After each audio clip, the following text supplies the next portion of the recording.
Chegou setembro, e em setembro tem a campanha do Setembro Amarelo, que é uma campanha sobre prevenção de suicídio e sobre cuidados de saúde mental. E como esse é um tema muito caro para mim, eu decidi fazer uma série aqui no canal. Nós vamos ter 5 episódios falando desse tema nas quartas-feiras do mês de setembro. Nós vamos falar sobre a importância de todo mundo cuidar da saúde mental. Também vamos falar da saúde mental de pessoas LGBT e de criadores de conteúdo. A gente também vai falar de séries de televisão que tratam do tema da saúde mental para que a nossa conversa não fique aqui só nos vídeos, que ela passe para além desse mês. E também a gente vai falar de como cuidar da saúde mental para além do Setembro Amarelo, porque saúde mental é um tema para a gente falar todos os dias do ano. Meu nome é Renan Wilbert e seja muito bem-vindo ao primeiro episódio de Saúde Mental SA.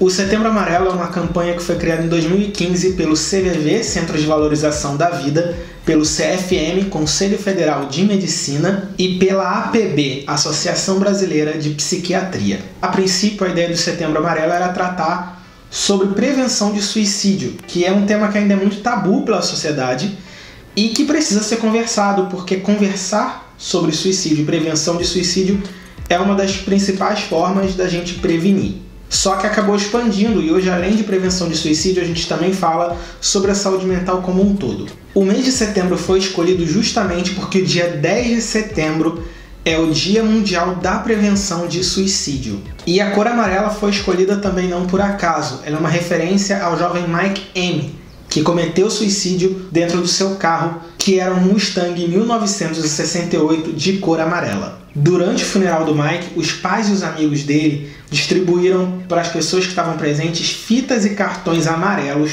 com mensagens de apoio. A ideia deles era que com essas mensagens eles pudessem ajudar pessoas que estavam passando pelas mesmas coisas que levaram o Mike ao suicídio e assim evitar novas tragédias. Hoje no Brasil, o suicídio causa cerca de 32 mortes diárias, o que é mais do que a maioria dos tipos de câncer. Nós somos hoje o 8º país do mundo em maior número de ocorrências. Então sim, a gente precisa, é um caso de saúde pública. A gente tem que falar sobre suicídio e a gente tem que falar sobre saúde mental. Foi-se o tempo que a gente pensava que saúde era apenas uma questão de corpo, né? Que a gente via no exame de sangue e estava tudo resolvido. Já não é mais assim há muito tempo. Na verdade, nunca foi assim. Hoje a gente pensa na saúde como algo mais holístico, que engloba toda a vida da pessoa, todos os aspectos da vida da pessoa. A questão profissional, os relacionamentos, a alimentação, o próprio corpo, como a pessoa se relaciona com as outras e a saúde mental. O termo saúde mental ele é utilizado para falar da qualidade de vida cognitiva e emocional de uma pessoa. Para aqueles que seguem a psicologia positiva ou o holismo, saúde mental também pode significar a qualidade de vida e a busca pela qualidade de vida da pessoa e a busca por ter mais resiliência psicológica. Porém, a OMS, que é a Organização Mundial da Saúde, ela não tem uma definição oficial do que é a saúde mental. Então, cada corrente de psicologia e de medicina vai ver e entender saúde mental de uma forma diferente. Então, dependendo da forma como a gente encara a saúde mental, a gente também pode incluir, além de assuntos como depressão, ansiedade e prevenção de suicídio, também podemos falar de burnout, de TDAH, de autismo e de Alzheimer. Isso entre outras coisas. E a gente também pode e deve falar da saúde mental associada com outras questões, como a saúde mental do paciente oncológico ou a saúde mental da pessoa com deficiência. Então é um tema bem amplo que toca basicamente todas as áreas da medicina e todas as áreas das relações humanas. Mas por que esse tema é tão importante para mim? Eu lido com ansiedade desde cedo, mas eu demorei a entender que eu lidava com ansiedade. Uma coisa que a gente precisa entender sobre a ansiedade é que todo mundo tem algum grau de ansiedade e isso é positivo. É ter ansiedade que fez a gente sobreviver enquanto espécie até hoje. A ansiedade é um sistema de prevenção de perigos que a nossa mente criou desde a pré-história. É ela que impediu os nossos ancestrais de irem para regiões muito perigosas, onde eles tinham mais chances de serem devorados, do que encontrar algum animal que eles poderiam caçar e levar lá para a aldeia deles. E também a ansiedade que faz a gente correr atrás dos nossos objetivos e se preparar para estar pronto para chegar nesses objetivos. O problema é quando a ansiedade para de levar a gente para a sobrevivência e para a prosperidade e passa a tornar a gente pessoas neuróticas, que é quando ela para de fazer a nossa vida ir para lugares melhores e passa a paralisar a gente ou botar a gente num lugar pior do que a gente deveria estar. Desde muito criança eu sempre fui muito ansioso. Quando eu queria alguma coisa, algum brinquedo, algum presente que acontecesse, chegasse alguma data, eu ficava pensando muito naquilo, eu ficava muito agoniado, eu ficava inquieto. E conforme eu fui crescendo, a ansiedade fazia com que na minha cabeça eu começasse a antecipar rejeições. E isso fazia com que eu evitasse me relacionar com pessoas, evitasse me aproximar de determinadas pessoas, porque eu já antecipava uma possível rejeição da parte delas. Isso não apenas para romance, mas para amizades e outros tipos de conexão. Mas foi quando eu estava adulto, lá por volta dos meus 24, 25 anos, que eu comecei a conhecer e entender o que eram crises de ansiedade. Cada pessoa, ela experimenta a crise de ansiedade de uma forma diferente, né? Ela vive essa ansiedade de uma forma diferente. Para mim, a respiração ficava mais pesada, como se eu precisasse ter que lembrar de inspirar e expirar para não parar de respirar. Então eu ficava muito consciente da minha respiração e é como se o ar ficasse menos gasoso e mais pastoso, é como se eu sentisse cada processo da respiração. Os meus batimentos cardíacos ficavam mais fortes e eu também ficava muito mais consciente de tudo. Ficava muito consciente de cada parte do meu corpo, de tudo que estava acontecendo ao meu redor, qualquer barulho, qualquer ação das pessoas. E de alguma forma eu tinha uma sensação de que alguma coisa muito ruim, que eu não sabia o que era e que eu não saberia como me proteger dela, estava prestes a acontecer. Então eu entrava num modo de defesa total. E esse modo de defesa às vezes me fazia atacar pessoas sem nenhum motivo. Eu nunca cheguei a atacar alguém fisicamente por ansiedade, mas eu já gritei, já falei várias grosserias. Mas existem pessoas que por conta de ataques de ansiedade podem se tornar pessoas até violentas. É óbvio que isso não justifica a violência, mas explica. A ansiedade fazia e ainda faz, numa escala um pouco menor, acreditar que todo mundo está falando mal de mim pelas costas ou procurando alguma oportunidade para me abandonar, para me deixar isolado, ou até que pessoas estão se organizando para falar mal de mim ou se organizando para me isolar. Isso, de certa forma, é o resultado da mistura da minha ansiedade com algumas experiências bem ruins que eu vivi tanto na infância, quanto na adolescência, quanto até na fase adulta. Tanto de experiências de rejeição, quanto de experiências de pessoas se juntando para falar mal de mim ou até para me isolar. Coisas que aconteceram acabam ressoando até hoje. Para ser bem sincero, esse é um ponto da minha ansiedade que eu ainda trabalho bastante. Por fim, lá no final de 2016, por conta do final de um relacionamento e por uma série de desilusões que eu tive em trabalhos, eu comecei a desenvolver depressão, que foi, acho que sem dúvida, o pior momento da minha vida. E aí depois, né, quando eu já estava na terapia, conversando com o meu psicólogo, a gente chegou na conclusão que era uma depressão moderada, o que até me faz ficar bastante preocupado com o que seria uma depressão mais profunda e bastante empático com quem vive isso. Nessa época eu acordava de manhã e meu primeiro pensamento era: que droga! A minha sensação quando eu tentava pensar no futuro era de sufocamento. Só de pensar assim, em um ano pra frente, eu me sentia sufocado. Era como se eu estivesse no meio de uma névoa muito densa, muito abafada, em que eu não conseguia ver um palmo na frente do nariz, eu não conseguia às vezes nem respirar direito. E essa névoa era tão densa e era tão abafado que eu não conseguia saber nem se eu estava numa sala ou se eu estava num campo aberto. Era essa a sensação. Essa é a metáfora que melhor consegue explicar o que eu sentia. A sensação era de mais completa desesperança.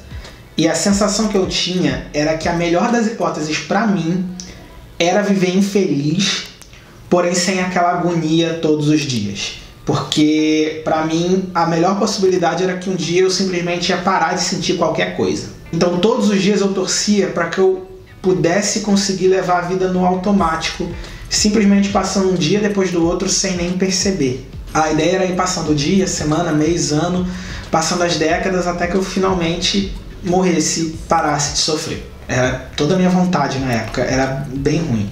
Eu andava pela rua e ficava pensando em qual tragédia poderia acontecer para que eu morresse mais rapidamente sem sofrer. Eu ficava imaginando se aquela marquise caísse na minha cabeça, se o trem descarrilasse, se algum carro viesse e batesse em cima. Eu ficava pensando essas coisas.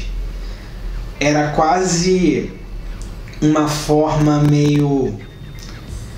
Era quase uma obsessão. E aí chegou um ponto que eu comecei a torcer para essas coisas acontecerem. Eu só queria que fosse rápido e que eu não sofresse, porque eu não queria mais sofrer. Eu não queria morrer, eu queria que parasse de doer. Até que um dia me deu um estalo e eu comecei a sentir muito medo do que eu estava desejando. Eu comecei a sentir muito medo da possibilidade de parar de apenas desejar e começar a fazer coisas que me levassem ao que eu desejava. E aí eu entendi que se eu não fizesse nada, se eu não buscasse ajuda, a tendência era que isso de fato acontecesse. E se eu não tivesse buscado ajuda, eu não estaria aqui hoje, nesse vídeo falando com vocês. E aí eu voltei para minha casa, sentei com a minha avó, conversei com ela e falei que eu não estava bem, que eu precisava de ajuda. Uma semana depois eu estava sentado no consultório do meu psicólogo, o Diogo, que me atendeu durante alguns anos. O Diogo é um profissional excelente, uma pessoa que eu tenho toda a gratidão do mundo, e ele ajudou a me guiar para fora daquele lugar horrível. Hoje eu posso dizer com certeza que eu tô livre daquele lugar horrível e que é minha prioridade número 1 da vida nunca mais voltar para lá. É claro que as coisas não foram rápidas e eu tenho até a consciência de que a minha recuperação ela aconteceu mais rapidamente do que acontece para a maioria das pessoas que lidam com depressão e ansiedade. E eu também tenho consciência de que, apesar de livre da depressão, eu tenho ainda muito a trilhar para entender e lidar melhor com a minha própria ansiedade. E eu sei também que eu não passei por algumas coisas que outras pessoas que lidam com questões de saúde mental passam, porque cada um tem sua experiência.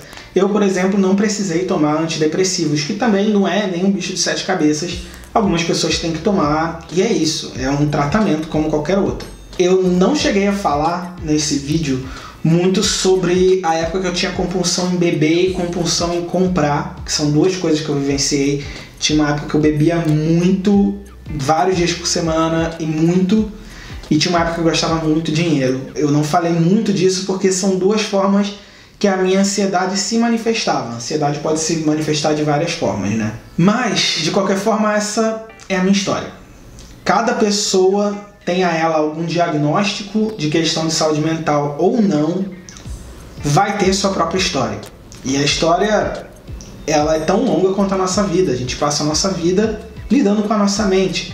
Alguns momentos é mais fácil, alguns momentos é mais difícil, mas da mesma forma que a gente cuida do nosso corpo, cuidando da alimentação, fazendo exercício, fazendo exames, indo a médicos, a gente também tem que cuidar da nossa saúde mental.